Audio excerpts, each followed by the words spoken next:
And we're live with the Roundabout cast, episode 35. I'm your host, Willer.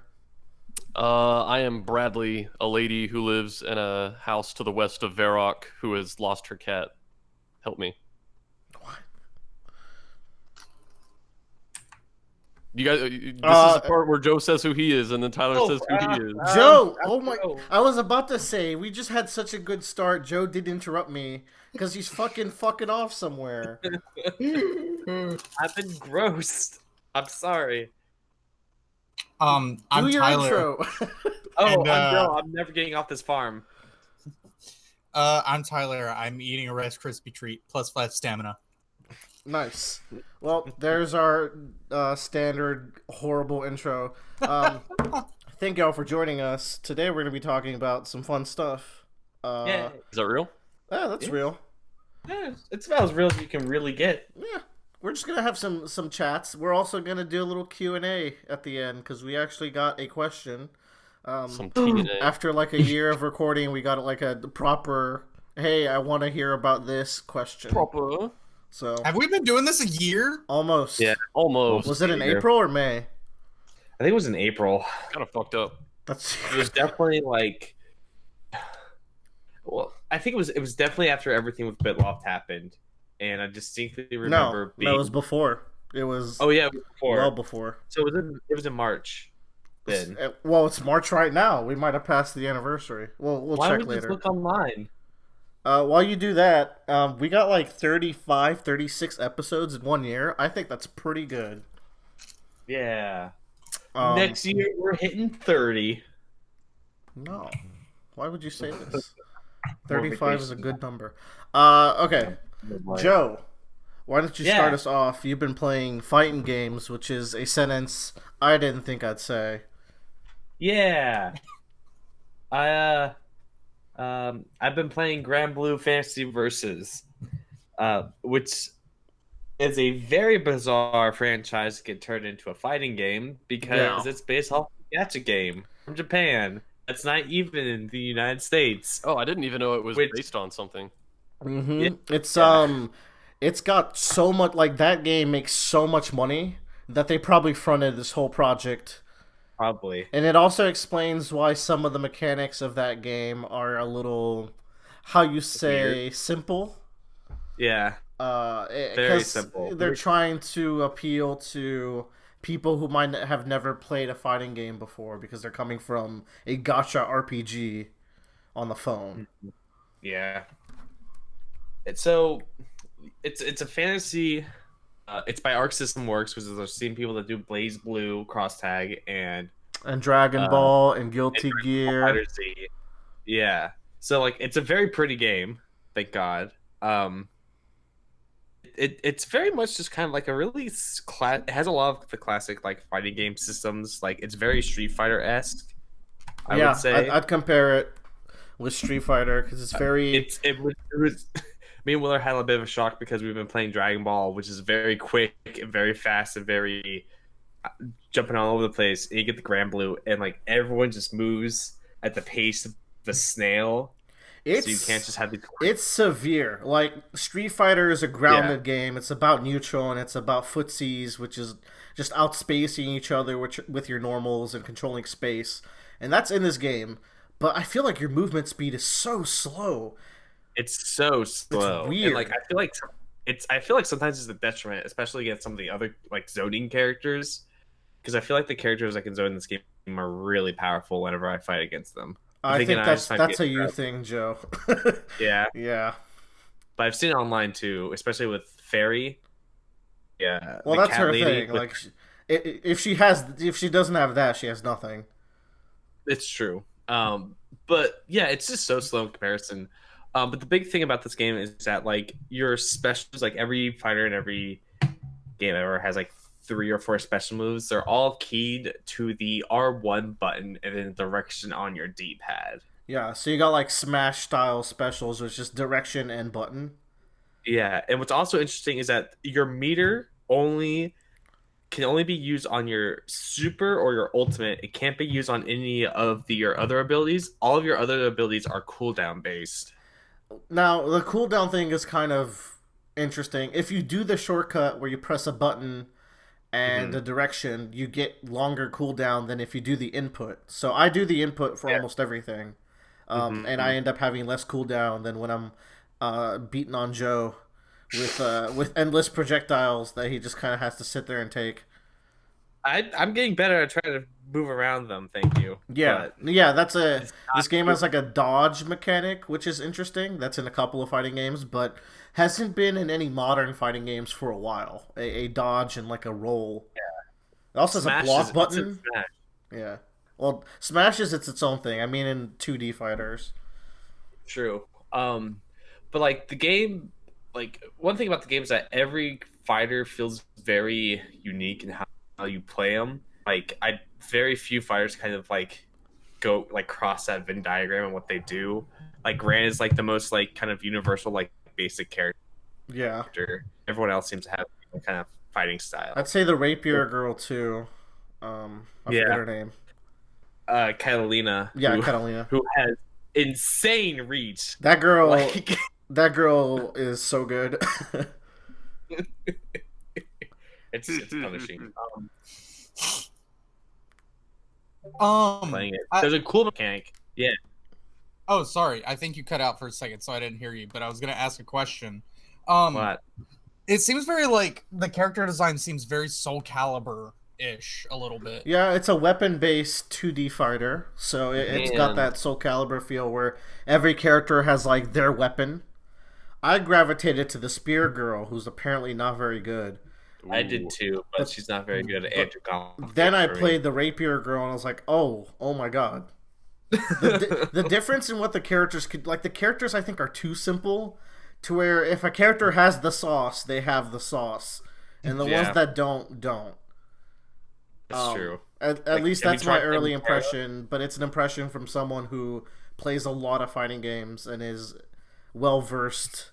So it's not a fully useless impression. The counter argument there is that I can go to a fight and know, as someone who doesn't play fighting games, I can immediately identify like what a game plan is for Mhm. the character just based on how they play. Like I know with Diva is all about grapples and grabs and everything. Yeah, Matera's all about just staying at the back of the screen, just shooting arrows at me and all that kind of stuff. I And mean it's a lot that's more. in everything though.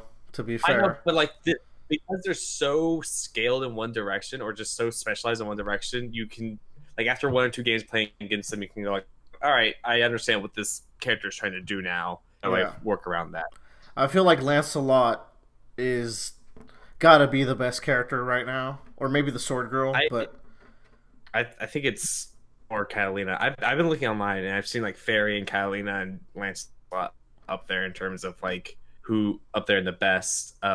Both with Lancelot, I find you just sit there and wait for his combo to have one like little opening, and then you punch up, and then he's just stunned, and then you just go at him. yeah, And but he's you- got you- actual cross ups in this very slow game, so it's pretty It's impressive. true, but like it's also auto combo based thing. Which is not uncommon. If you know, yeah, it's not very uncommon. It's also a 3-button fighter. It's not like a heavy punch. It's heavy. Yeah, it's a like 3-button light versus punch. 6-button or 4-button. Well, it's Yeah. more of a 4-button, but yeah. Mhm. These are things that would mean nothing for people who don't know fighting games, but it just means that you have less buttons to think about when you're fighting, which is Yeah, good there's again as an entry point.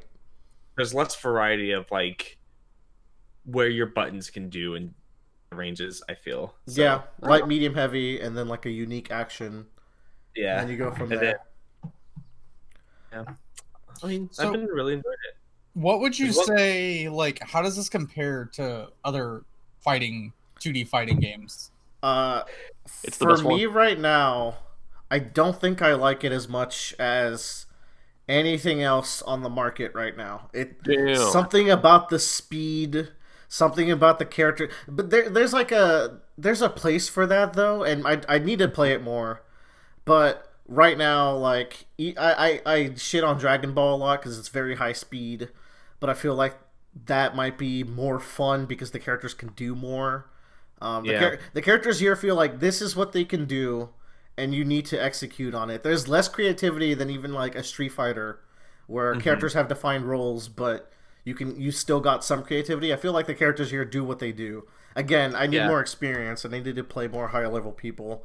I feel like this game, like you have your very much set combos, and you need to learn just those combos to get do what you need to do, and then the game is just then at that point just trying to find an opening. And I feel like Street Fighter definitely has a lot more room of like, oh, I can just kind of mix and match of what I'm doing here and have a lot of variety.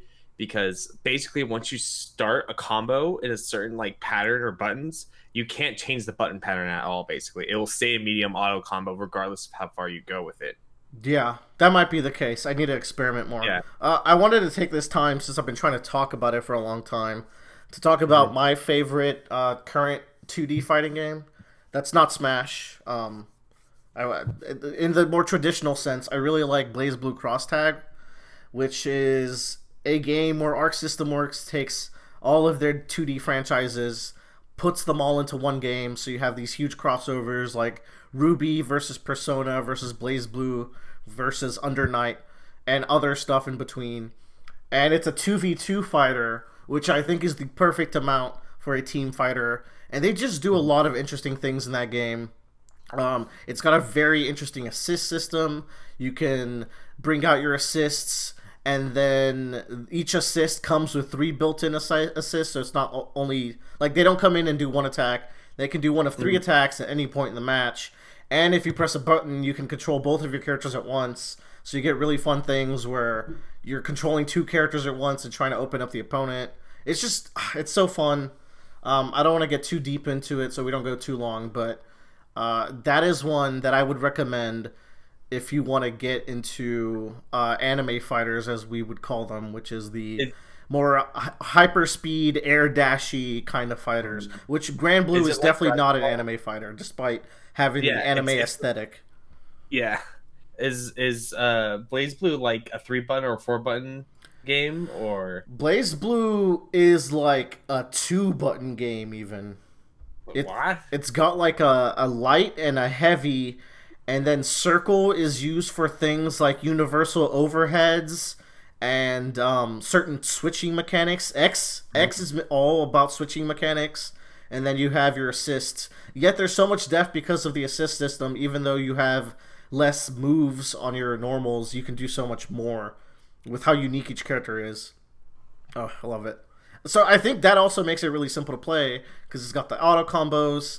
You just have to get good at blocking. That's the starting point there. But actually doing damage, it's pretty good. I like damages where you don't have I like games where you have high damage and not as big combos, and I feel like that hits a nice in between. So does Grand Blue as well. It doesn't seem to have very long combos and has fairly high damage, which I approve. Yeah. As compared to like a Dragon Ball, where I feel like it's got very low damage and you have to kill 3 health bars and there's healing mechanics. Yeah. So if you're not stopping the opponent, matches can go pretty long. I really like the thing about Dragon Ball between playing all 3 of y'all is that I feel like whenever we play Dragon Ball, all of our games are fun. Whenever we play, but that's just me. Grand Blue, I feel like it takes me a longer time to get into a groove of playing it, and I just have to sit there and like focus so much on trying to know what a character does. Like I can only play Grant at this point because there's just so much, and I feel like Dragon Ball has a bigger opening for it. It's a lot more forgiving in your quarter circles and everything to your moves. Like I can't do it as consistently in Grant as I can do in Dragon Ball. I don't know why. It's a lot loose. Yeah, Dragon Ball's pretty loose with timing. Honestly, all of these are good fighting games to get into. We are living in a renaissance and a golden age of fighting games. You have so many good options right now. On the 3D front, Tekken would probably be my second favorite fighting game period right now. It's so good. Yeah. You got Soul Calibur, you got Street Fighter. Pokken. Man, okay, yeah, I played some Pokken recently. That game is sick. That game is actually so good, and it's so balanced. I don't know how they did it. When are we getting Pokken 2? Hopefully one day. Poke your pokies. And there's still a lot of people playing where I find matches really quick. I got massacred though. I went like 16-1, in like an afternoon of playing Pokken, and I kind of want to go back. But so many good fighting games out there, guys. Get them. But if you get them, please play on wired connections. For the love of God, be kind to your fellow opponent. But yeah, you got anything else, Joe? Do you know if BlazBlue is cross-platform? BlazBlue cross tag is not cross-platform. However, it is cheaper at like base. It's a cheaper game than pretty much any other fighter you would get, because it's got like a shit ton of DLC. But I mean, that's more of a, you can get it and then select the characters you like, and you'll still be under the price for sure. And there's a ton of characters to begin with, so I kind of like that system. Yeah. But yeah, fighting games. I did it. I got them in. We talked about them. Did it. Yeah.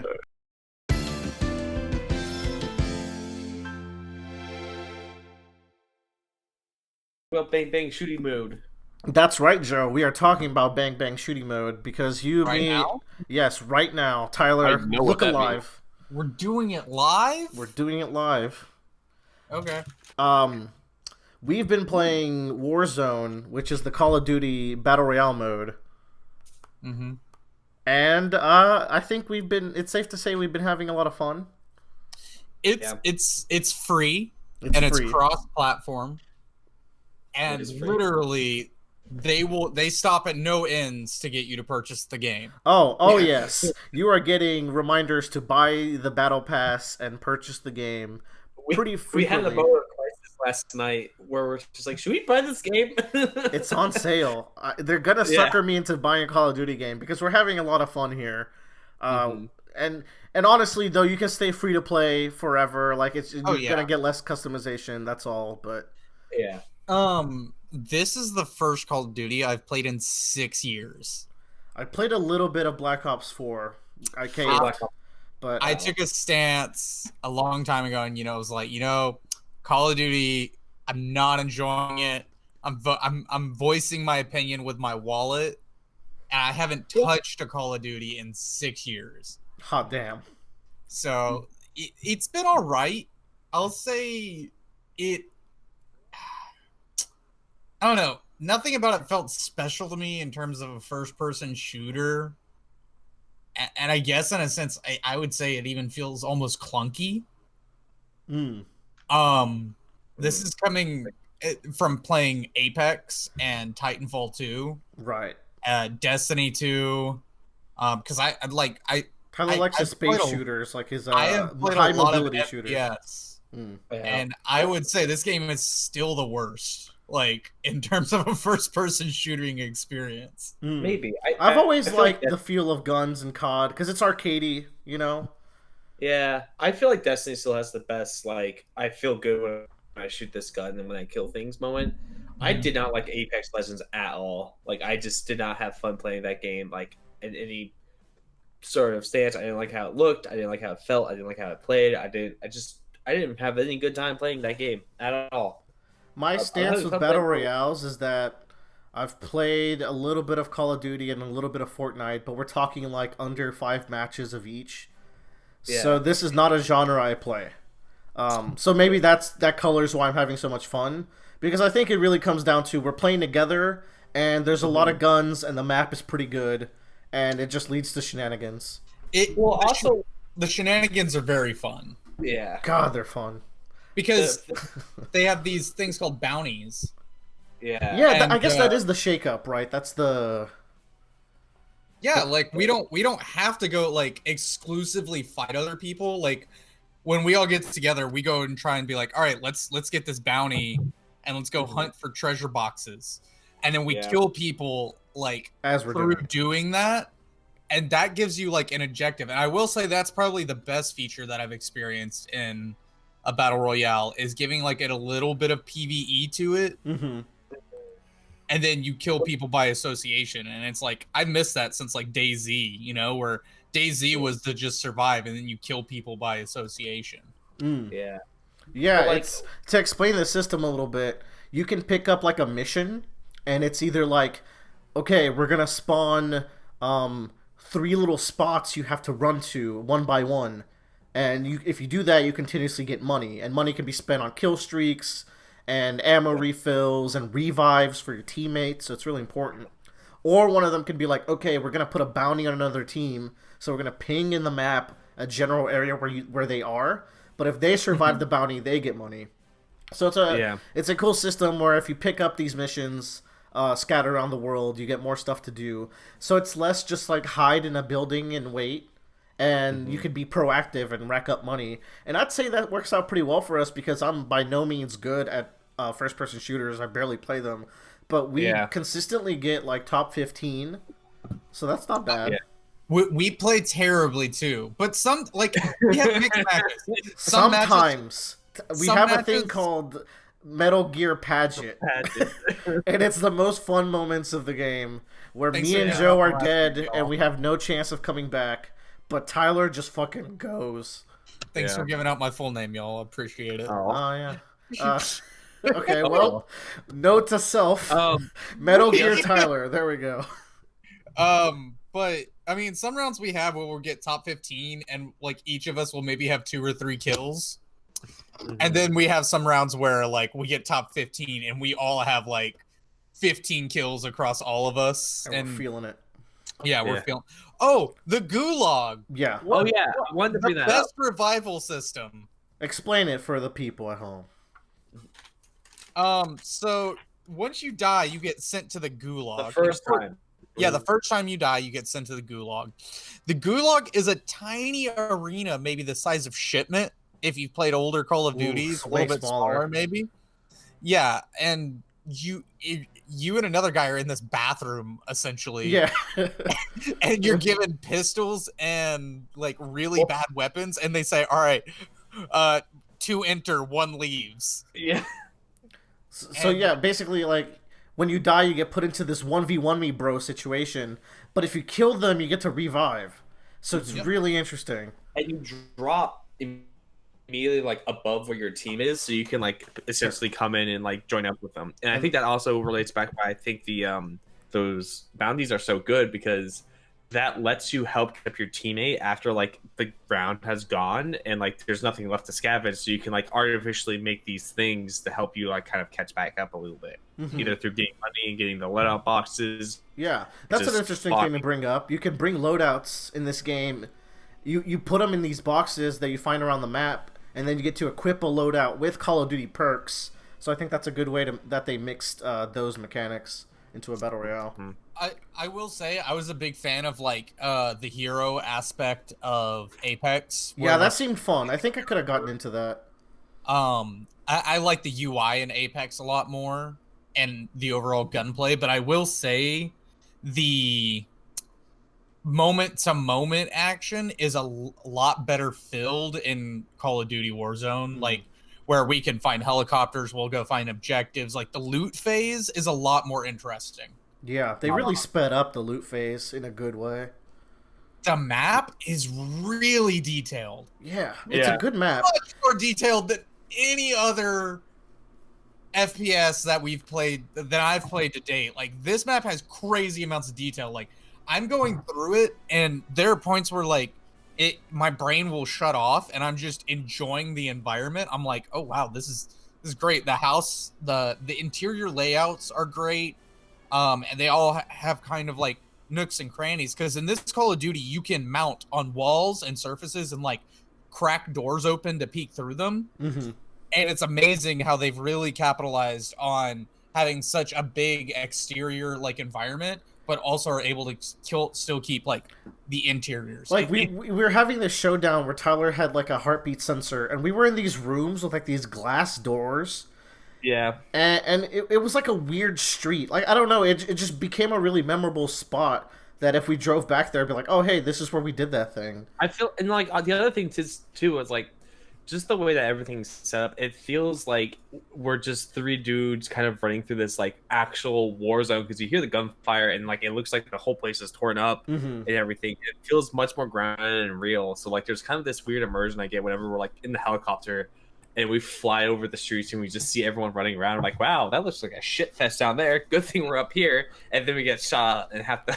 I will pat myself on the back and say that I'm an excellent helicopter pilot. Oh, gosh. Except for that one round where I doomed us all, but really that barely ever happens. All right, I usually get us out of any firefight we get into. That was just an awkward time. So like, I love the scale in this one because it's not 100 people; it's 150. Yeah, and the scale is great because we have moments where, say, like there's an area called downtown. It's this huge downtown environment cityscape, which, Jesus, this thing is like the size of downtown Seattle, I would say. Like running around in it and driving, like you may spend your entire match in downtown if possible. Mm-hmm. And I think that's really cool because like it's not like dropping at tipsy towers like you used to or whatever it used to be back in the day. I don't know what it is now even. I feel like that's the other thing about other battle royale games and their environments is that comparatively Call of Duty's battle royale like environment is a lot more like littered with cover, where I feel like other battle royale games are a lot more open.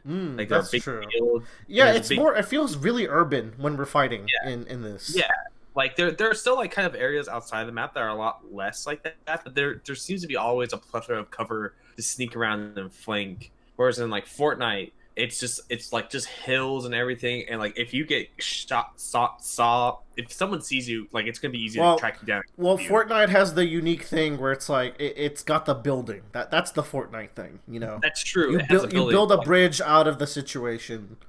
Right. But Apex is also the same way, where it's just big and open. You're just like, okay. Oh boy, let's talk about the time to kill. I love it. I think it's a good balance. I think it's the best because everybody gets 3 plates of armor and then you get your health. Yeah. And that's it. There's no purple armor, there's no gold armor, there's no blue armor, there's no I can instantly refill all 3 armor plates at once. Yeah, refilling the armor plates takes time, which is a good balance. Yeah, and I love that everybody has the same chance no matter how long they've been looting to like for the same time to kill. And of course some people may have like better weapons than you, but you still have a fighting chance with a white weapon, you know, against somebody with like a yellow weapon. Like the yellow weapon may just have a silencer on it, which is a great feature because there's a radar included in this, and if people start fighting, you get Call of Duty Classic mode where you see their little red dot show up on the radar. So silencers are actually very kind useful. of a big deal. Yeah. So I really enjoy the time to kill. I know that's a personal thing. I can see a lot of people hating it. Some people probably like those like drawn out skirmishes and everything, but I really enjoy this tactical side of it because I like Rainbow Six Siege, and it's like you'll get headshots sometimes and you'll just instantly die, and I'm like, shit, what happened? You know? It awards your aim, which we're all on PS4 controllers, so I don't know how we're getting through here because it is a cross-platform game. I don't know if we mentioned it. It is. Play with your buddies on PC and Xbox. We are potentially fighting people that are PC players. I don't know how they try to matchmake, but it could be happening. I don't know. Voice chat also works cross-platform. Yeah, which is very nice. Good. It's a good game. Yeah, I'm enjoying it. It was free too, so no skin off my back.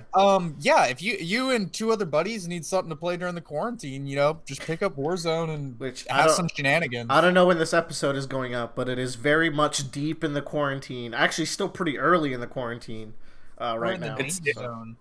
It's day 3 of the quarantine. God, has it been that little? Yeah. Yeah, that's Call of Duty.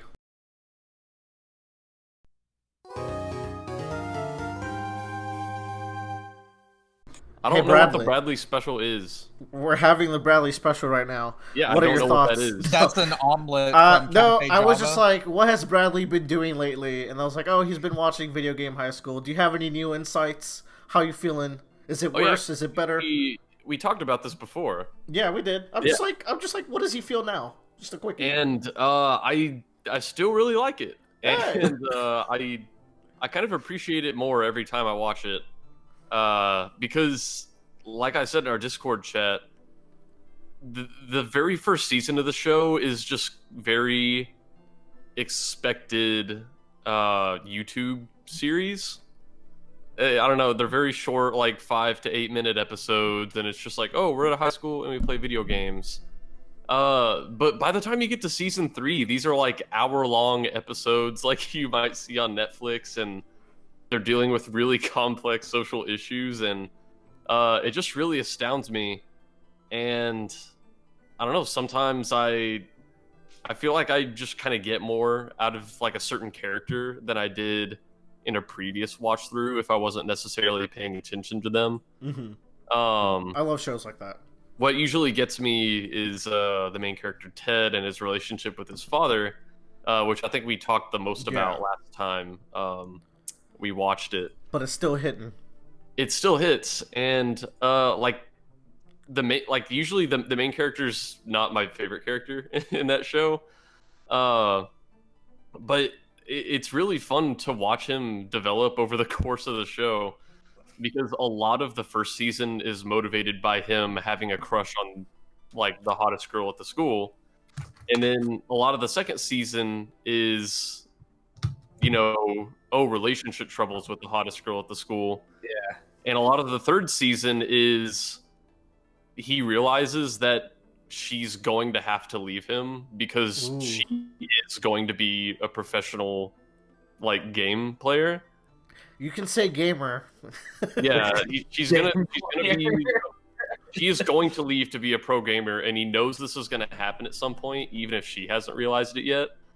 And he has a lot of trouble with that. Man, this seems good.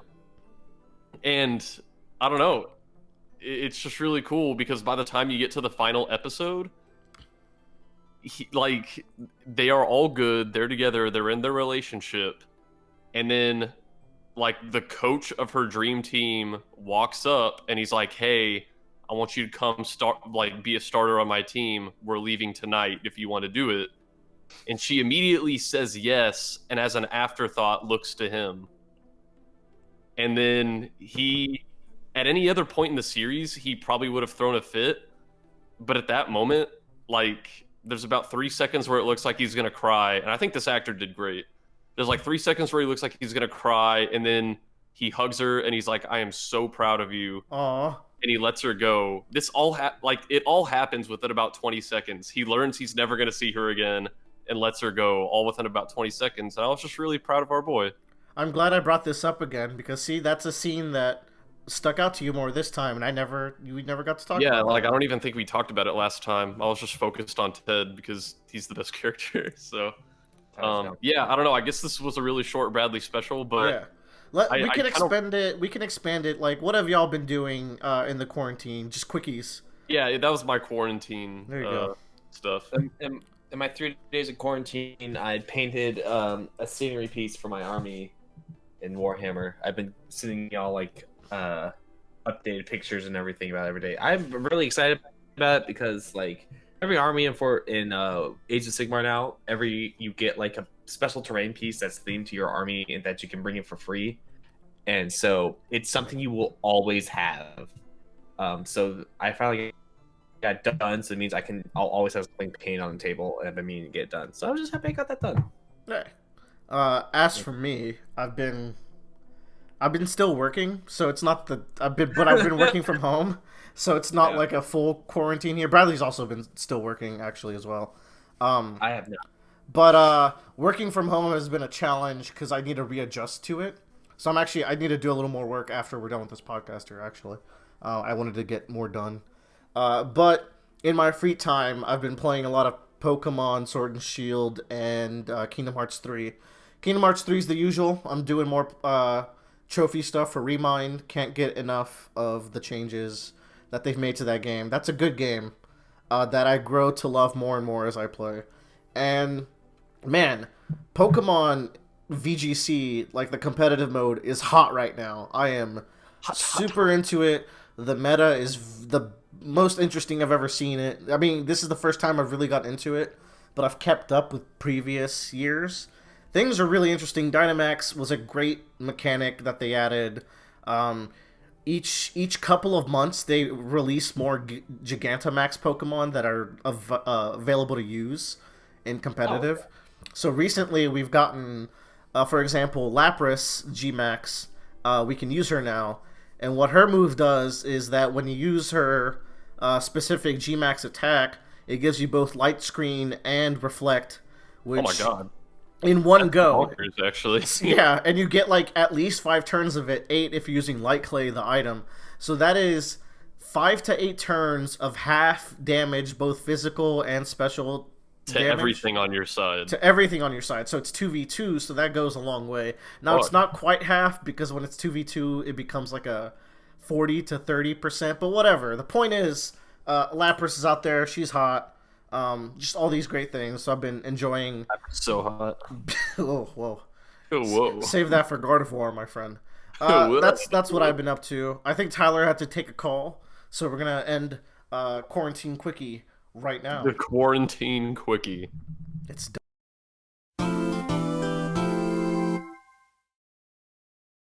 How does it go? How does what go? We don't need roads. We don't need no stinking badges. Well, good. Well, we're recording again. We're back. I'm talking about movies. Bradley's doing quotes. I have 2 movies to talk about today on this. What's the movie? On this blessed day. One is Uncut Gems, which I have mentioned that I want to watch before.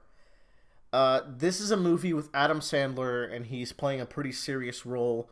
He's like a jewelry store owner and sleazeball, where he makes jewelry trades and he sells jewelry, and his whole character is that he just loves making big scores. He's a gambling addict, both with actual gambling but also his business practices, and the movie revolves around this gem that he got from like Sierra Leone or somewhere in Africa, where they're doing all the mining and such.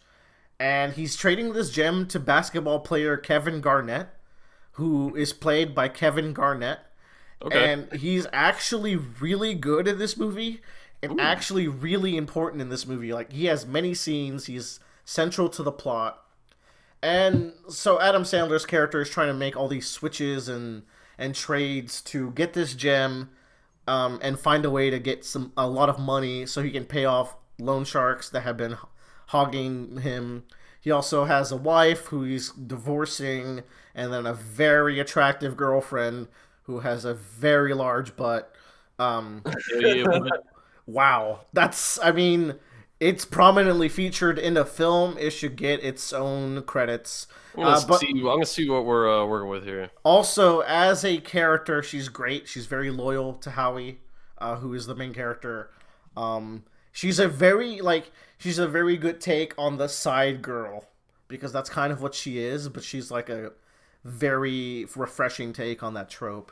Also, The Weeknd is in this movie, like the musician The Weeknd, played by The Weeknd. And the movie's set in 2012, so he's not as big back then.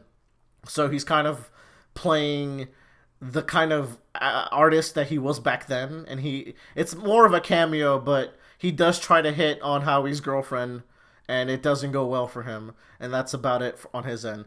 Anyways, this movie is incredibly tense. It racks up the tension so high, because things just don't go well for Howie, but when they do go well, he squanders it by being a greedy asshole. But he's such a well-defined character where it's like, of course, that's what he would do. Of course, like, he has to do this. It's in his blood. But you somehow root for him. It's like a Jimmy McGill situation, except he's way less likable, but he's still pretty likable. Yeah. The ending of this movie was very intense, and I don't want to spoil it, but it is a movie that I never want to watch again. And I loved it. It's easily like at least a 4 out of 5. Please don't make me watch it again. I can confirm Julia Fox's butt in Uncut Gems. Yes, is a gem. It is. It is the true uncut gem. The other movie I watched was actually today. Where did you watch this movie? I watched this movie on Amazon Prime. Okay, that's all I wanted. Well, Amazon. I guess I buy my movies. Okay, so I don't have to hassle with that if they're not anywhere. Yeah. Bradley has uploaded. Yes, there are better shots than this. There's a shot when she's at the club, and you just get like a side profile view, and she's just dragging a wagon. It's Dragging the wagon. But it's very important to say she's a great actress also. Yeah, I'm sure. Oh yeah, no, you are sure. Anyways, I'm sure she's a great actress. I watched so Horse Girl, which is a Netflix movie with my beloved Alison Brie. She is my actress crush of all crushes, beating out Kristen Bell. This was a weird movie. This girl, she's like really lonely. She lives with a roommate who has a boyfriend who comes over a lot, and they're always kind of like eyeing her. It's like, why don't you do anything? All you do is stay at home and watch a TV show called Purgatory, which is like I don't know, it might be like a playoff of like Buffy the Vampire Slayer or something akin to that. And she really likes horses. That's why it's called Horse Girl. Apparently there's like this stigma around horse girls where they're a little odd sometimes. Horse girls are definitely a thing. I'm trying to think of the horse girls I've known in my life.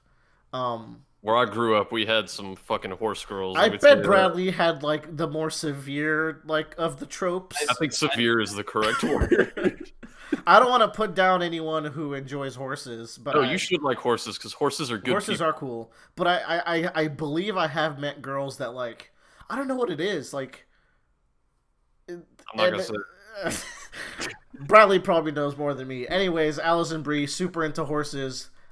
She's like, she doesn't ride anymore, but she keeps going to the riding range and watching this horse called Willow because they share birthdays. And she's talking about all this connection she had with Willow when she was a kid, when she could still ride. And it's like, you get the sense that the people running the place are like, oh my god, she's back. She's back. And they're just putting up with it. Eventually, Jesus Christ, where do y'all care for slight spoilers here? Because hit me. She has a lot of mental issues as the movie goes on. She has a history, a familial history of mental illness, and she goes off the deep end near the end. She starts to think that she's a clone of her grandmother because her grandmother looks just like her. Oh my god. And aliens are involved, or so she thinks. Okay, yeah, when you were watching this, you're like, dude, Horse Girl's fucking me up. The ending ends very trippy. It has like none of this happened, but some of it happened, like Joker vibe, but like not as cheesy, and a lot more. It makes you feel really bad for Horse Girl because that's not her name. Her name is Sarah. It makes you feel really bad for Sarah. She's really nice. She meets a really like nice boyfriend midway through the movie, and then like they're having a great date, and she's kind of losing it. She's like, my doctor today said I was crazy because I brought up the fact that I might be a clone, and he's like, oh no, I love conspiracy theories. And then she's like, cool. And then she takes him to this guy's house that she's been stalking because she's been seeing him in his dreams, in her dreams. And then she takes him to her mom's grave. And they're like, hey, we can dig up my mom and we can do DNA testing on her and prove that I'm a clone. And the dude's just like, no! he bails so quick. And it's just a shame because Alison Brie is such a catch. But, she's got a lot of baggage in this one, and it goes places. It's on Netflix. A lot of people have Netflix. If you have an hour and 40 to kill, and you want to get trippy with it, and you want a good movie about mental illness, and it draws a good awareness to it, I would recommend this. Solid 3 out of 5.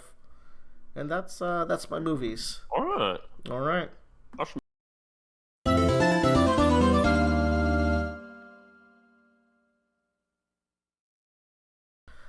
But for now, we were having a discussion earlier that we might as well bring up in the podcast. Tyler's back. But we were having a discussion where me and Bradley have different definitions of what constitutes as a superhero story. And some examples came up that kind of challenged my worldviews here.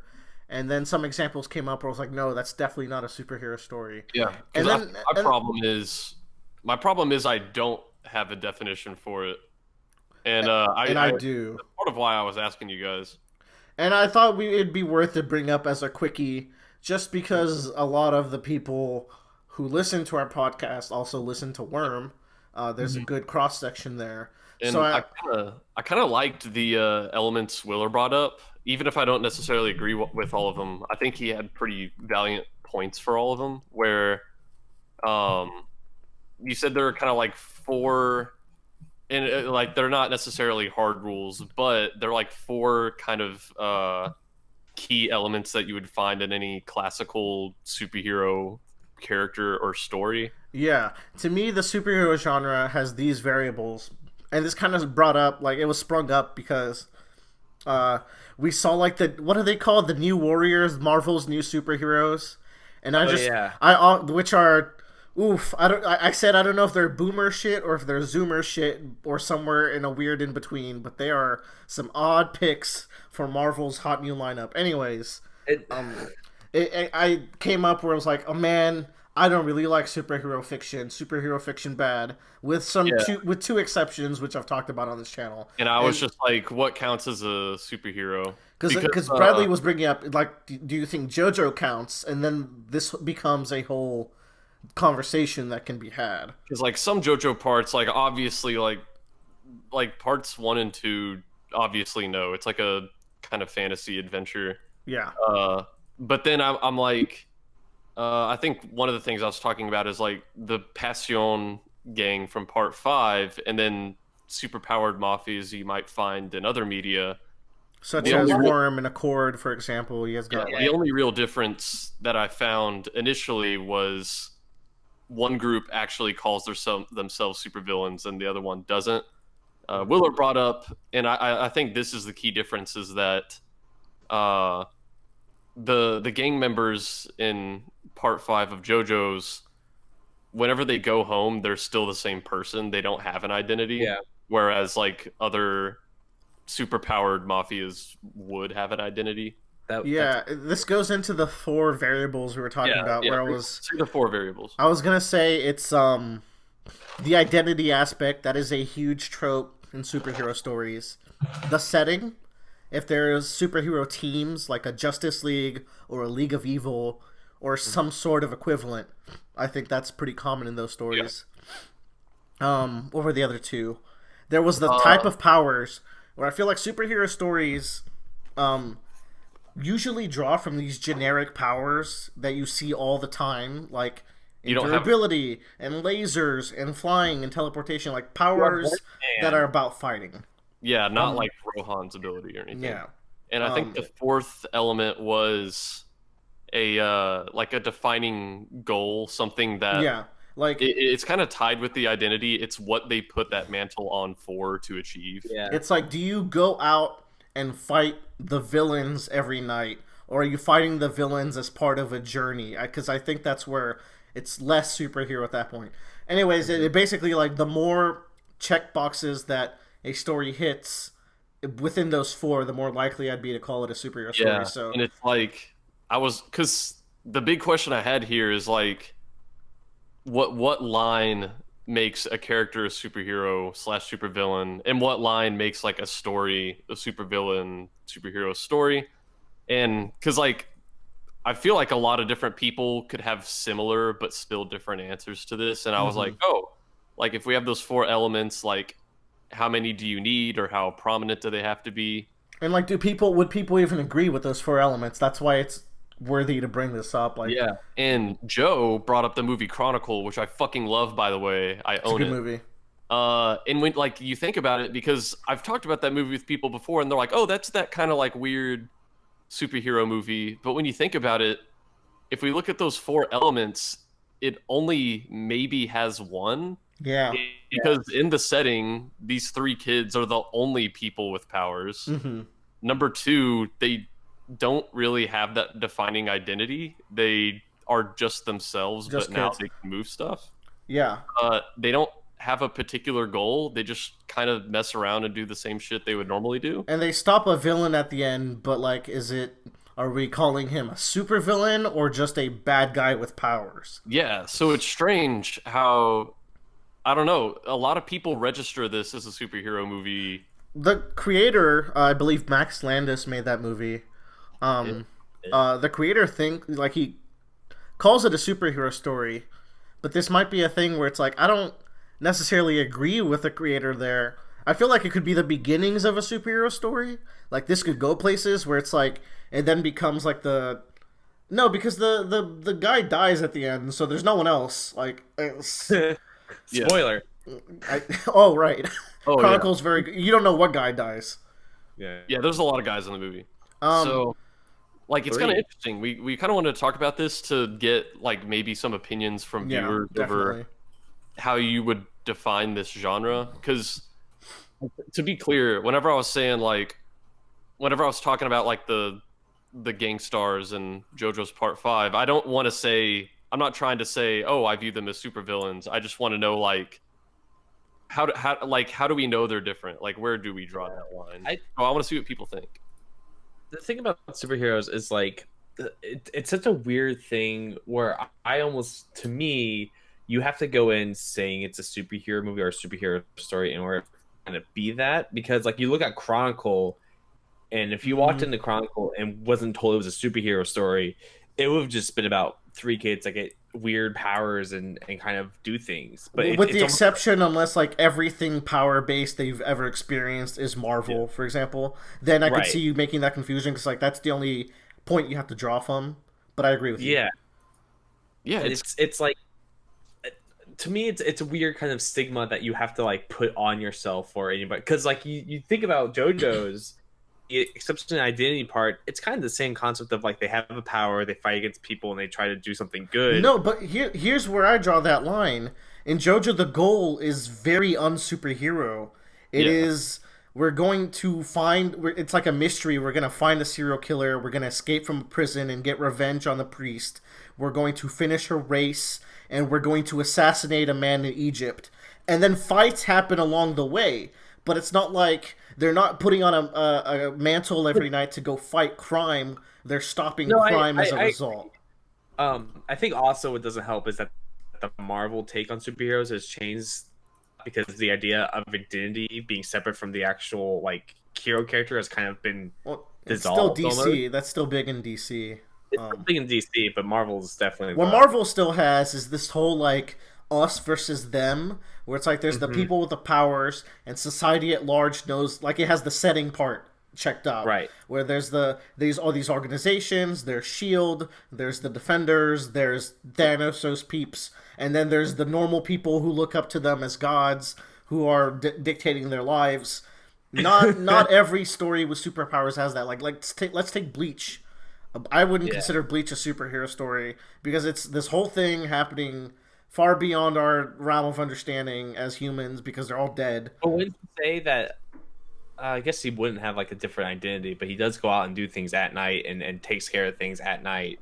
But so at least for motivation wise, it's a little superhero in the beginning, but then it just becomes, I'm going to save Orihime or whoever's kidnapped that arc. I think Rukia at some point. Yeah. But in these conversations, Dragon Ball came up, and I was like, wait, actually, Dragon Ball has a lot in common with superhero tropes. Well, you have to remember, Toriyama literally made Goku based off of Superman at one point. Like, his whole origin story, quote unquote, is Superman's origin story. I did not know. Well, yeah, that's true. Origin story was Son Goku. Really? Yeah. Well, like, I mean that. Well, that, but also, you know, when we get to Dragon Ball Z, it's like, oh, I'm the last remaining person of my species, and my father sent me off to save me, and the planet blew up, and then a whole bunch of other shit. But like, a lot of influence is drawn from Superman in that series at the very end, and it shows. I think it checks all those boxes we mentioned earlier. But I wouldn't consider Dragon Ball Z a superhero like story. Wouldn't you though? Like, I think then it's like you're looking at it versus like East versus Western storytelling. I think it has everything that a superhero genre would have. A big deal for me, except identity. Except Goku doesn't wear a mask and doesn't have a separate identity. Goku is still Goku whether he's fighting or he's asleep. That's where, because Dragon Ball has such a shit setting, that's where things kind of take a nosedive. What were you saying, Brad? Oh, a big deal that hits me, I think, is, and Joe sort of mentioned it, is the label that's put on it, because I think I kind of only view Chronicle in the superhero light because that's what I heard it was, and that's how people refer to it. I don't know, because for me, like I kind of mentioned this in our Discord chat, where like the label a lot of times is what'll make the difference for me viewing it as superhero versus not.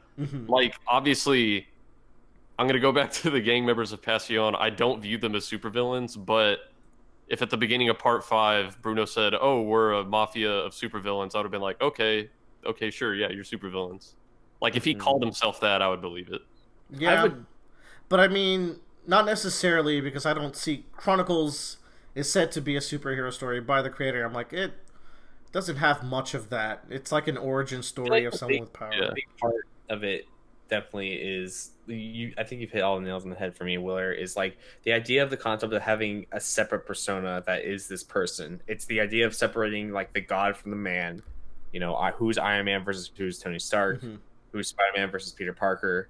There's a great bit in Marvel and Civil War where, you know, Tony Stark's like, well, you became the most athletic person probably in your high school now. You probably think smarter than everyone else. Why don't you go do football? And she's like, well, that's not Peter Parker. That's not what I would do, even if I didn't have these powers. It's the idea of like a separate identity or something like that. Does that make sense? Yeah. Where does Death Note fall? Yeah. Like, because Death Note, they have identities, but it has nothing else that I would consider superhero-y at all. So there's that. So there's layers to it. You can tick out, you can tick one of the boxes, but not all 4. I always think another thing is that like, how big of an impact is this hero / villain having on its like large scale community or world? Like, how is it like? Because the whole point of super is that it's above man and what they can do. Like, how does that change? What's the ripple effect of that person being in this kind of? Yeah, because when I view supervillain, it's like, oh, they're affecting society around them for the worse, and superheroes affecting society around them for the better. Lex Luthor doesn't have any superpowers, but I think he's still considered a supervillain because he's able to create such ripples in the society that he lives in. It's the skill of what he does. It's more like he has science that is magic. Well, that's his superpower. But like, you look at Persona. You look at maybe even Persona, but you look at like, you know, JoJo's, and most of those arcs, like the things that happen there don't affect the world community at large, with the exception of Poochie in part 6. Yeah. But like, that doesn't change like how society ends up running itself. Like, it really it's all on the down low. Bradley had a really good example with a character called Rachel from Worm. It's like, what if Rachel was the only person with a superpower left?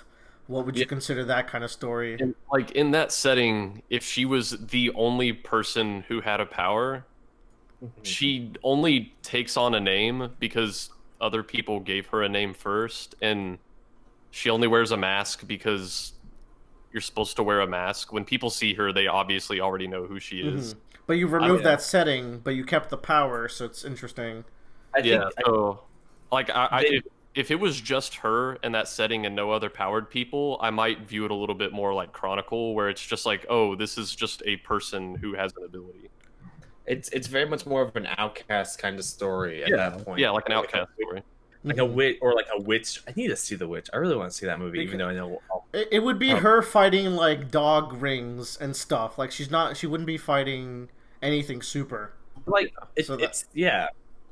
but I think the idea is, I don't know, like, it's just a person with these powers, and so how do they kind of like interact with this?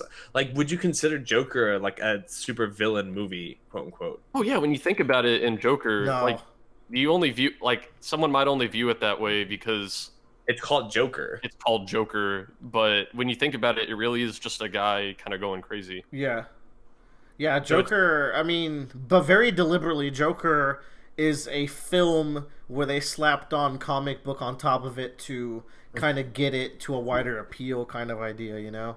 Yeah, you could do that movie without it being DC's Joker. I believe it's called Taxi Driver.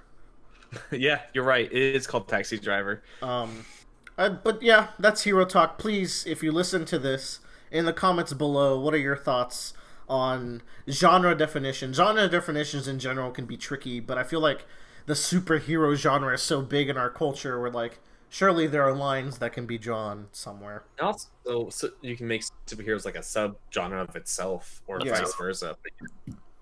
But yeah, that's good. Good talk.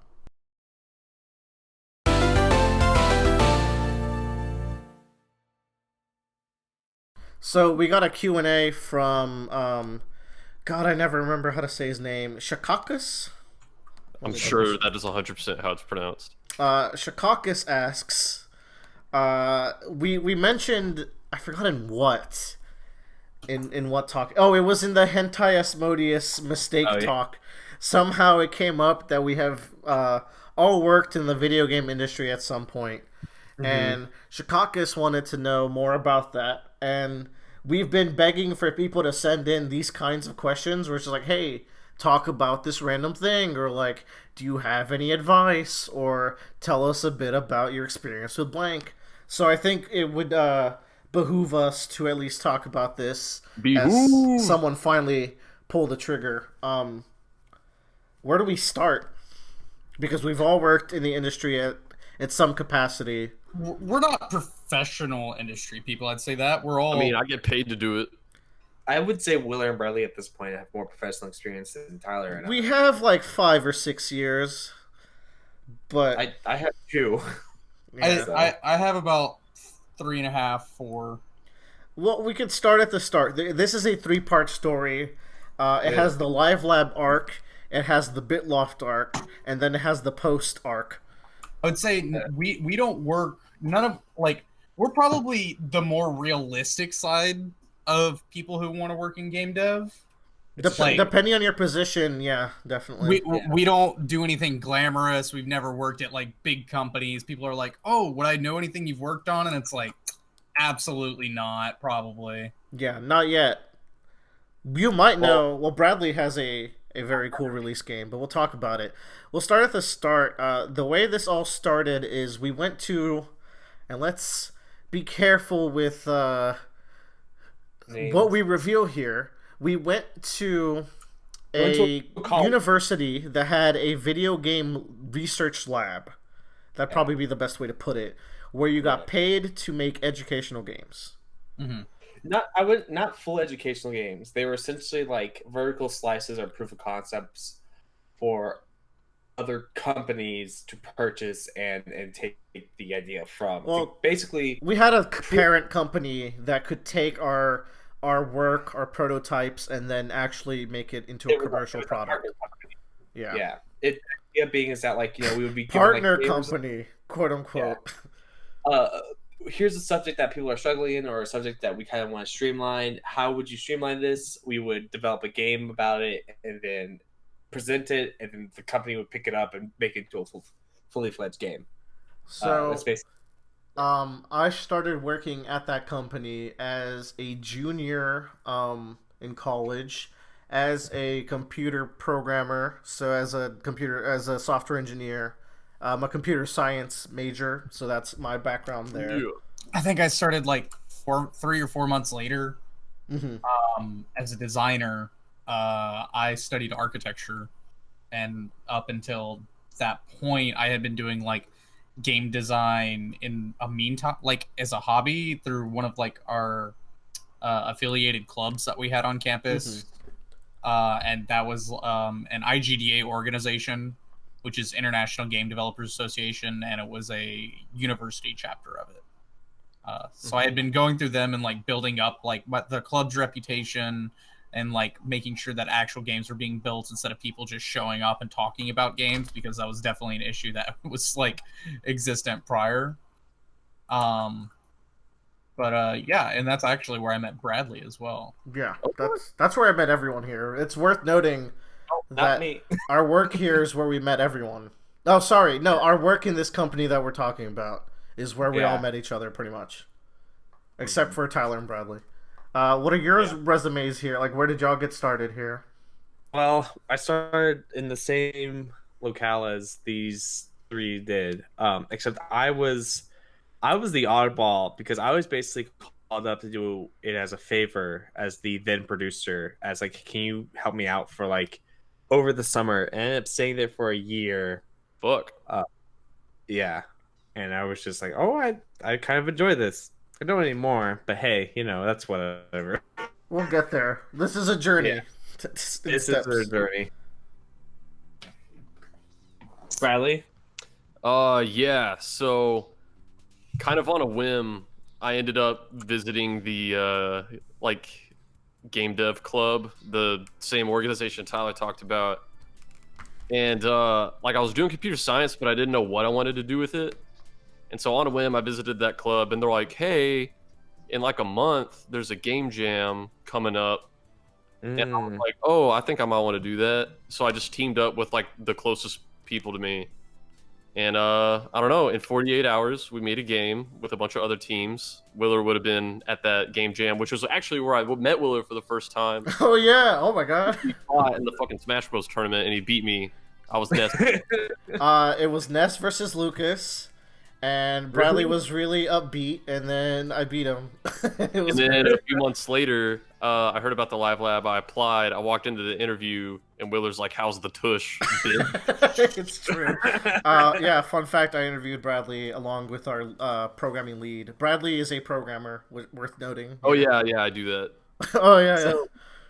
So, yeah, that's me. That's how we all got started. I worked there for... God, I was there for a while. It was almost 2 years. I was there. Almost 2 years.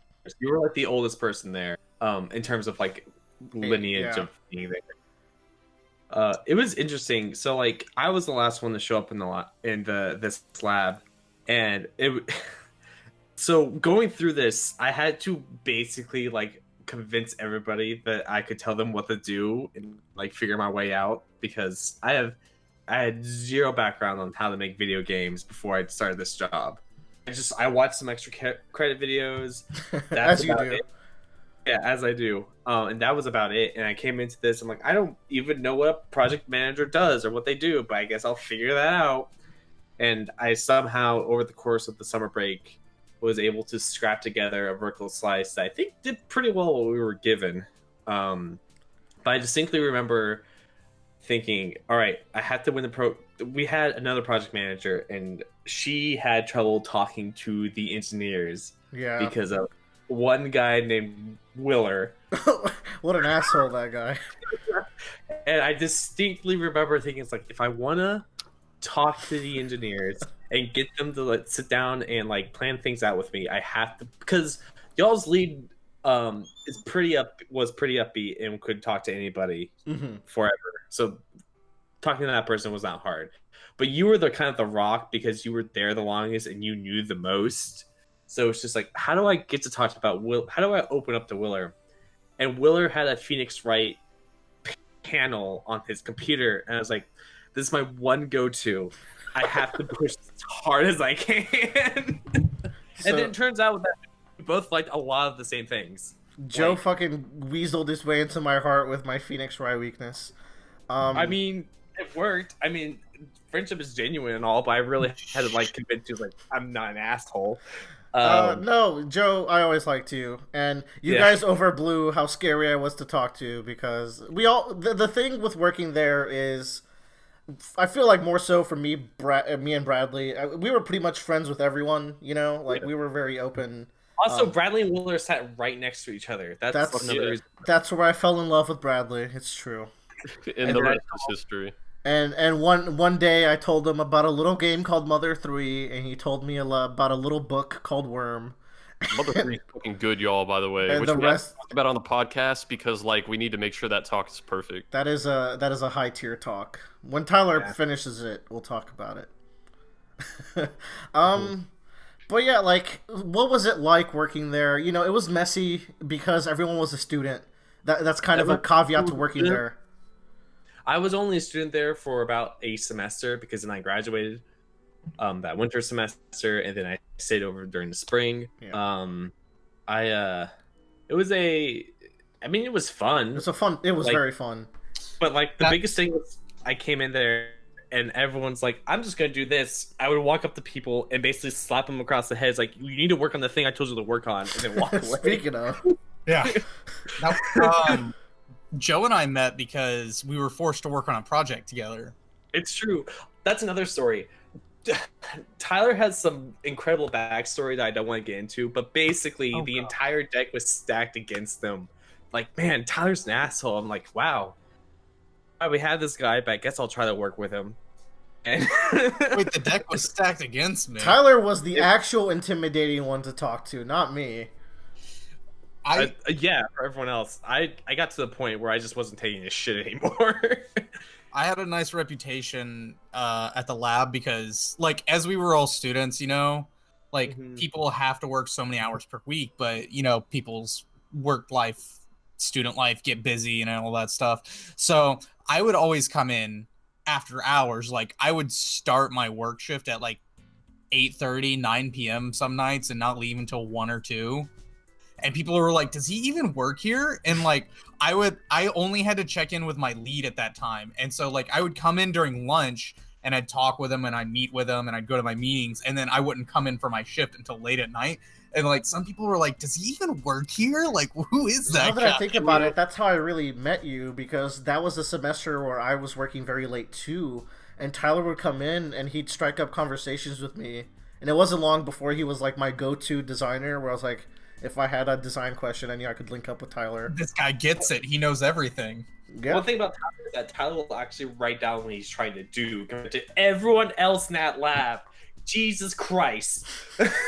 Bradley, you got any stories? I remember Bradley was put into a project where we used the video game engine Unity for almost everything except one big project which Bradley had to pretty much duo with another engineer. I hated that shit. Why is that, Bradley? Well, so yeah, we were working on this project in Unreal, which there's been many debates over Unity versus Unreal. Personally, I like Unity better. Not gonna get into it. Anyway, this was the one project at the lab that used Unreal. And me and my boy Spencer, we were up late working on a deadline. We'd been in the lab for like 2 days straight. It was like 3 a.m. and the alpha was due the next morning. And we were not even close to done. And it was like 3 a.m. and Spencer comes over to me. He's like, Bradley. And this was like an hour after this one bug got him so mad, he like threw a chair across the room. Oh my God. He was not having it. I was not having it either. So he came over like 3 a.m. He's like, Bradley, here's the deal. I'm going home. And so me, young boy who had only been making games for like 2 months at that point, I was like, but you can't go home. We haven't finished the alpha yet. What about the deadline? He's like, I'm going home. Spencer was my senior, so he was there before me. Yeah. So that's when I learned you could just say no to a deadline. That was another thing, was like prior project managers in that lab, I don't know what the fuck they were doing, but they weren't doing their job. Man. Because one thing I learned was I had to go look at someone in the eye, our person, our boss, and be like, yeah, that's not gonna happen. You're gonna have to give me something else. And like, I would provide them like with ways that like, here's what we can do, here's our plan, here's our timeline, here's our plan. But like, people would come in and be like, oh, I want this. I'm like, okay, well, I need this. And I just did not care about sugarcoating things. I think we can wrap up this chapter of this story by talking a little bit about the people we were working for and the subject matter experts that we were forced to use. Ew. Because that was a big thing that we ran into. We got a lot of requests from the upper heads that were unreasonable, and also we had to, every single game design decision had to go through like the subject matter experts. So if we were making a game for, say, art history, you had to go through this professor of art history that had to approve everything, and apparently they were really hard to communicate with. Yeah. Some of them were, some of them weren't. The last project we had, and I think honestly, I'll take part of the credit, was I was able to sell it to them better. Yeah. And the ideas we were trying to convey and how it worked out for them too, because some of them came in, they were just adamant, like, no, like they were trying to be the game designers.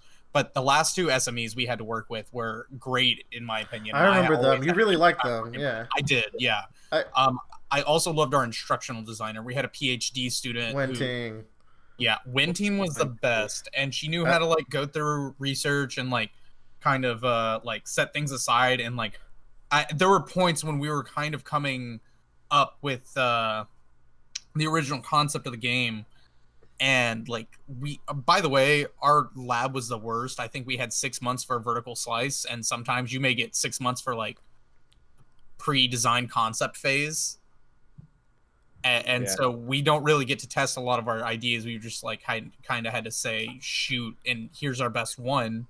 Yeah. But he was great because when we were going through the initial concept phase, like at the very beginning, she would like sit down and be like, no, how does that work? How does that teach? And like everything. And she kind of combated with me on a lot of ideas. And it was a great environment because she would provide constructive feedback too on like, and she like we were able to settle on things where like, okay, well, that may not teach this, but it will create fun in that, and they can hopefully make their own conclusions, because like we weren't making no Civilization type education games, you know. Yeah. I think Tyler was the lead designer on I think our most interesting game, so I'm pretty proud of him for that one. Yeah, thank you. That was my favorite game made. It was awesome. It was Rush too, so like somehow. Well, I had been there for a while, and we had one project that we worked on for like a year and a half.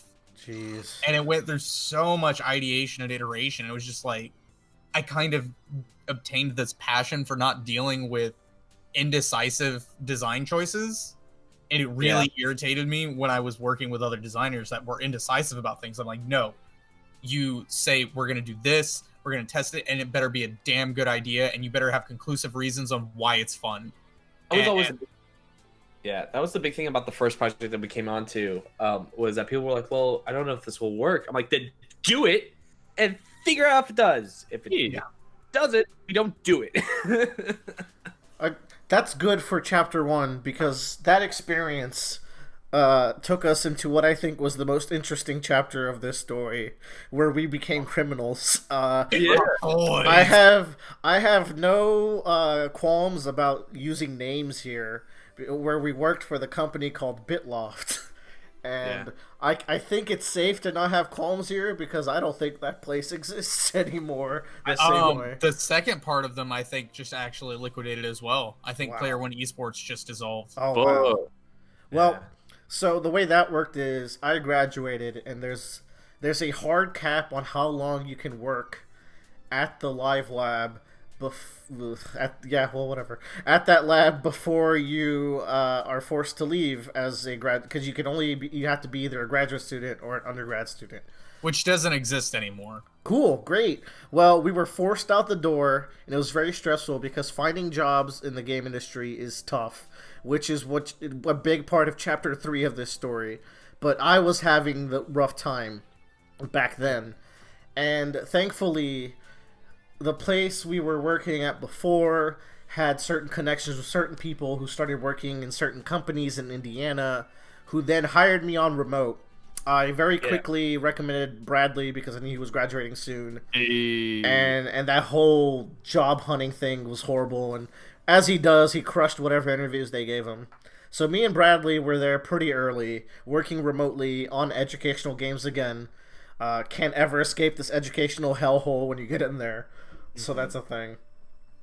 But I'm glad, like, it could be worse. Like, Bradley got hired right out of school, so that's pretty great. Pretty soon after that, Tyler and Joe came on. Oh, gosh. Yeah. Joe got on first, but I have a good, fun story about my getting on. Yeah. Go ahead. The guy that was the head project manager of the project, we worked together a little bit while I was at this lab, and then he really liked me, and then he came in to visit one day. He's like, are you looking for a job? I'm like, yes. This was like about 4 months into my 4 months post-graduation, or maybe 3 months post-graduation or so, and then he hooked me up with that job, and I also started working remotely, which was strange. I worked remotely at this job for a year and a half. That is a long time to work remote. Yeah. I mean, I guess some people do it for their lives. Tyler, what was your story? I don't remember it. So I'm a designer with probably more experience in like project management. Like, not as good as project management as Joe, but like definitely better at handling people. So I didn't go through like I have an architecture background. That's what all of my education is in. So I didn't get to do like labs and studio classes where like you go build level environments or you build games in a studio. Like I only took 2 studio classes that helped me with game development. The rest was on my own and research and going to events, talking with people, interacting with other people who work in the industry. So I have honestly, and I still do now, I have a terrible portfolio, and I only have things to get me jobs by association and like recommendation, because all the people, like I would say 90% of the people that interact with me, even the ones that still hate me in the industry today, have been like, I don't like him as a person, but he is a fantastic worker and like he's a great designer. So like as I go into that, this guy doesn't know me, and I got the interview via recommendation from our old lab director, and she set up the interview, and I interviewed with him because there were some other designers working there already, and he goes, no, I don't think we'll hire you at this time. We don't really need any more designers. Or he goes, level designers, and I go, oh, I was like very confused because I wasn't interviewing for the level design position. Wow. I interviewed for user experience.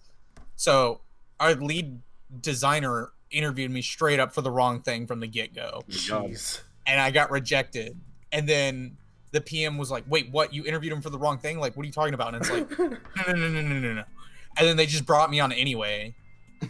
And I worked my ass off at BitLock. I really did. Like, Tyler was like, there were so many meetings where they were like, we gotta get Tyler in here. I was impressed at how much he was needed for everything. Yeah. Company was a mess in itself. Here's the thing. This is a story of highs and lows. Because for a while there, and I mean, I've heard Bradley say it, I don't know if you guys fully agree, that was a cushy job. We were getting paid pretty well as contractors. We were working from home, so there was that nice freedom. The people we were working with were pretty good, give or take, like a bad egg who would bug you for everything, cough, cough. The environment was great. Like, everybody who I liked everybody that worked on our team, and I didn't agree. I had a bad taste in my mouth from the get-go because I got rejected a little bit. Right. So I always had like I had a bad taste in my mouth because I was going through some social issues at the time when I started. That's the problem of this story. Like this, so us telling you this story is actually us kind of picking at scabs because we're doing this so you guys can know a little bit about our lives in the industry. But really, there are some emotional binds to these stories that we're just having to kind of push through. I called those years. Year 1 was life at the lab, and then year 2 was life after the lab, and now we're at life without the lab, which I don't know how long that will go, but we'll see what happens. It's at Bitloft, so things were good for a while, and then those last like 5 months happened, and what kind of soured everything. January 2019 was the last good month at Bitloft for multiple reasons, and then come at the end of February. Personal things happened to me, and then my boss was like, hey, our funding got so what basically happened was the company that we were working for was being funded by this thing called the virtual school in Indiana, but it turned out that the virtual school in Indiana was lying about their number of students they had to increase their budget, which was then being funneled into Bitloft to make this game. But coincidentally enough, both of these companies were owned by the same person. I believe the word extortion could be used here. We had illegal money in our bank accounts. Like, hell yeah, baby! Nope, spent it all as fast as I could. Don't worry. You can't get me, government. I'll never tell you what I spent it on. Yeah. What, Bradley? He'll never tell. But that's like we got like half of our team cut, and then we started working on this really weirdly managed project from the upper end where we were working for a rhythm horse game, but like they really weren't sure what they wanted, and we were making it so fast. It was a Weird God, time. that was a nightmare. Also, I got cut down to part-time hours, which is terrible for a project manager because it basically meant I turn off my phone like throughout most of the week. And we needed some management at that time. Yeah, and I wish, like, my biggest thing is I wish I could help that more, but I literally was not allowed to work more than 20 hours a week. And, you know, number A, I'm a good boy, so if you tell me to do something, I'm going to do it. And number B, I'm not going to be used. I'm not going to work for free. Yeah. Yeah, so like it was an interesting time. That was the one project I've ever gotten to do where just me and Bradley are the programmers. Yeah. I think we did a good job given our time restriction and our access to certain things. Hell yeah. I'm happy with what we did, but like the project didn't turn out well for multiple reasons. It got shelved indefinitely. So now we're talking about all of us with roughly 3 years of experience and no really released games, which is a bit of a death penalty when you're in the game industry. For sure. Yeah, that's me right which now. leads us into chapter 3, the dark times. Well, we'll call it the post-Bitloff times. It varies. So, this is the advice corner time. The most important thing that game industry professionals look for when they're hiring you, in case you're wanting to get hired, it varies depending on your roles. But I can say for sure that for programmers, it's released games. They care a lot about having a released title. Which at that point we didn't have one. So me and Bradley are kind of scrambling after the horse project went kaput and we got let go. I was in Brazil when I found out we were going to get let go, so that was fun. Were you really? Yeah. Yeah. Because it was when we were supposed to go skiing. Yeah. Because we all planned a ski trip together. Yeah. And like a month and a half before it happened, our PM, we had the time approved off. We had started making plans, and then they came to us like 2 weeks later and said, "Hey, y'all can't go anymore." I'm actually I was in Brazil when I found out the first batch of people got let go, and me and Bradley got let go, and Joe got let go at that time, but then we were brought back on for like a month or two more. It was weird because they gave us like a month until we were let go. Like basically, they have a month to figure out what you're going to do, and then you're gone. Which I still respect them for. Yeah. They gave everybody a month heads up. Yeah. What I don't respect them is when me and Joe and Bradley got let go, it was like a today you stop working decision. Yeah, that's how it usually goes. Yeah. It is a very tough industry. Like, it's very important, and your portfolio and your experience matters a lot, and it's really tough to get it started to the point where, I mean, Joe, you don't have to speak on it too much. I'll just say that Joe's currently not working in the game industry anymore as a project manager. It was a lot of just a kind of like the environment that the game industry like creates, and I think there's a lot of great people in the game industry, but I also think there's a lot of exploitation and a lot of just people like working passionately on a project, because I think games are very so strange because games are the best when they are artistic and they have some like an author's viewpoint of how they want this thing to be made, but they're so also like industrial and industry that like you need someone there to like put deadlines and have things get done, or else you're going to run out of money. But you can't just like it's a hard balancing act to do, and I feel like it's hard for startups to get past. And it's just like there's so much pressure onto making something that will guarantee the sell, but games aren't something that can guarantee the sell. It's not like it's not there's so much more going on to it. I feel like the people that try to get into it half-heartedly don't understand that, and so it's just, and then even the industries that are going on right now, like the big ones, like they're starting to fall apart too. I have my own personal doomsday opinion on the game. Joe has his doomsday theory. We'll see how that. Joe, coronavirus is really like putting a wrench in everything. Put a wrench in your theory. As for me and Bradley, we're currently still programmers. After that Bitloff job, I worked at a VR lab that is working on a very cool project for MLB teams, a training simulation. And I worked there for a good chunk. It was kind of an underpaid job. That's a thing that happens in the industry too. It's likely you'll get underpaid as a programmer, but thankfully roughly 4 months ago, I started at a place that pays well and is making a very cool game, but I don't want to say the name of the place until at least our game is released, which is supposed to be pretty soon, but maybe even until after that, just until like I've been there long enough to like I can be like, yeah, okay, I work there. I would say for design, because I'm still hunting for jobs. Yeah, so I still apply for jobs all the time. Design has to be the hardest category to get a job in. And honestly, I shot myself in the foot because I wanted to take the difficult route, and I'm suffering for it. Because if you want to do design in the games industry, go study architecture in a minor sense, go like understand spacing, and then do level design. Like, that's just the easiest one. Go get some degree in art and then just do level design, or go get a degree in computer science and then just like program a bunch of systems. Like, do one of those two paths and you'll get in easy peasy.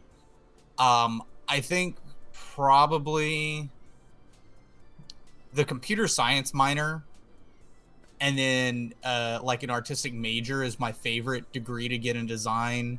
There's a lot of artists who get more in design roles because they have like an understanding of like I'd say if you're more of an artist and you want to become a designer, the most difficult part in that becomes understanding what sells, because you can obviously create artistic piece after artistic piece after artistic piece, but unless you like from my experience, if you're an artist, you have trouble selling your product at the end of the day. And like unless you're like an ambitious artist who is getting like thousands of followers on Twitter, is able to gain like a backing and go out to like public events and be recognized or anything, then like you're going to have a hard time selling your project, because once you get to like that amount of point or that point, you can get enough people through social following to kind of like back you up on any project that you would work on, no matter how artistic it would be. It's true. We have some friends like that support you. Yeah. Computer science, I would say 1 in every 100 computer scientists can, like, the thing with design, anybody can do design. It's not coming up with ideas, it's making sure that you can pick the right ideas and put them all together. I would say 1 in 100 computer scientists probably make the good chops for human understanding of the game designer. No offense to Bradley and Willer. I would not, dude. I couldn't design a game because the stuff I think is fun is probably not stuff most people think is fun. Yeah, I have a interesting take on, in the games industry, fun is not an opinion; it's a science.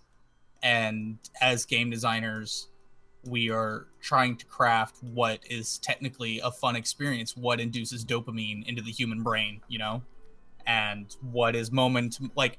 And it comes like when we talked about genres earlier, and like when it comes to each person, that's called target audience, you know. And all right, like if you like to play a lot of RTS games, you're probably going to be more mentally challenged than you are like somebody who likes to play just Call of Duty. Mentally challenged. Sorry, he didn't mean it like that. You want to be more mentally stimulated, there you go. as opposed to somebody who wants something more like if you play RTS, you're probably mentally challenged. I'm sorry, that's not what I meant to say. Bradley, where are you these days for the folks at home? I work at a place called Viewer Ready. I don't have any shame. I don't feel bad. I work at a place called Viewer Ready. We make very cool virtual reality baseball game. It's on Steam. It's on the Oculus Store. If you have a VR headset, buy Totally Baseball. It's very That's true. You can also show. All right, if you're putting me on blast, I work at a place called Cerberus Interactive, but it's tough because before I got the job previous to this one, the small 3-month stint I had, I was ready to stop working in the game industry because it's generally tough even for programmers to get jobs, and if you don't have that snowball effect of having a release game, it gets tougher and tougher. So I mean, and normal computer science jobs are very well paying and they have good benefits, and I'm very fortunate to be where I am, but it's a tough industry, and I think here you have 4 pretty good stories of different levels of just the struggles and from time to time successes that happen when you try to pursue such a sought after, I guess, industry. Well, Go ahead. I'm trying to get off Tally Energy. hospitality industry, and we have this fucking quarantine going around that's stopping all travel, and I'm just like, That's true. I'd say, I do architecture, and I'm thinking about like trying to start up my own business in architecture, but I still would love to do game development. And I actually received some feedback the other day that kind of gave me a little positive burst of energy. That's good about it. Because I applied I did 10 job applications last week, which isn't a lot. I know, but there's reasons behind that. But I may do, for every 40 game design applications I do, I maybe get 3 no's and maybe 1 first round interview. It is a grind. So all anyone aspiring or curious, and also I will say none of us have had to deal with heavy crunch except that one time Bradley did. I've worked weekends to make deadlines for you. Yeah, like you're gonna work deadlines, but we've thankfully never been in the nightmares. Like we've never been in a rock star. We were working 80 hours every week and just died. I'm very thankful for that. I did my best. I tried to not make that happen. Crunch in the game industry is very much a combination of greed and poor planning. It is. We went to GDC one year, and like I went to all the project management talks, and every single talk they possibly said how they described their production line. Not a single one of them was useful. Like no one knows what they're doing in the production pipeline of the games industry. Jeez. I feel, or knows how to properly convey it, or are too afraid to share what they do. So it's like I don't know. I went to a production pipeline. I went to a production talk hosted by Bungie because I'm a big fan of Destiny, and like I would love to work at Bungie and everything like that. And like I went to their production talk and I go, "Wow, this makes a lot of sense on why it took so long to turn out content earlier on." Mm-hmm. Yeah, it's very interesting when you get the. Yeah, we have a lot of friends in contact. So where me and Bradley work, we're both. Yours is a startup as well, right? We're both startups, or newer companies. But we have friends and contacts in bigger companies. Notably, I know a ton of people at Bluepoint. I know people at Robot. That's a bigger one as well. And a big part of it is, well, depending on your role, networking is a tangible portion of programming jobs. It hasn't done me much luck, but it also has led to certain deep-rooted connections where I could have places to reach out to. So that's another thing to keep in mind. As a designer, you better learn to network and you better learn to be social. Yeah, for programming, it's a lot different from when you're a designer because Tyler has to work his butt off to get contacts and such, which is a skill that is very tiring and stressful. I would not be able to do very well at it personally. But dude, I could do like an entire rant for a day on like necessary things to get it into the games industry because it's not like if you follow the right steps, I'll say it's not that hard. Yeah, but also it's so variable where it's like even if you're following all the right steps, it just doesn't work. Like Bradley's had experiences where he 100%'s an interview and has every potential thing that they could ask for, and for some reason it's a no. Like it's so confusing sometimes and so just by the case. Yeah. Mm-hmm. But I think you're muted, Bradley. I can't hear you. Is Bradley talking? Could y'all hear him? Nope. I had my mic muted because there was someone's car alarm was going off earlier. There you go. My best advice is if you want to make a game, you have to make a game first. Damn, that's bars. That's truth. Mm-hmm. That's our talk. Please join us in a future Roundabout cast as Tyler lists out the step-by-step processes that might get you in the door.